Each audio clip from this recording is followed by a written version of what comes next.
The NWA is experiencing teething pains as it struggles to find and implement solutions to traffic issues at the major thoroughfares throughout the corporate area. The NWA's method of implementation has also been scrutinized by the opposition People's National Party, the PNP. Opposition spokesman on transport Mikhail Phillips concedes that while the new system would involve trial and error in some instances, more advanced planning would have averted many of the difficulties being experienced on the road.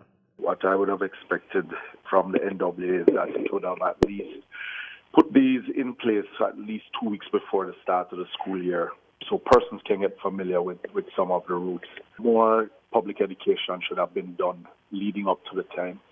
The challenge we have is those major roadworks that are taking place and to do with even public safety, is that the contractors themselves and the NWA is somewhat not doing enough to deal with public safety and even just for dealing with traffic management overall. So it is something that will take some trial and error in some areas, but we expected that the NWA would have done its proper due diligence before. There have been complaints from motorists traveling to the capital about being delayed by up to 3 hours in many instances for journeys that usually take only a portion of that time. An example of this is Upper Constant Spring Road. This thoroughfare is the main north to south corridor that links surrounding residential communities and motorists traveling from St. Mary and Portland to important business districts of Half-a-Tree, New Kingston, and downtown.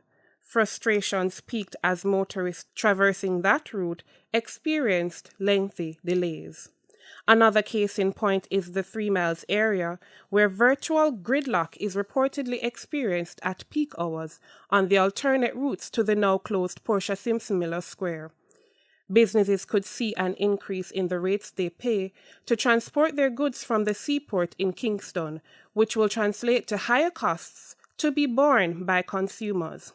General Manager of the Port Trailer Haulage Association, Ricardo Valentine, says traffic delays will mean increased cost to its members.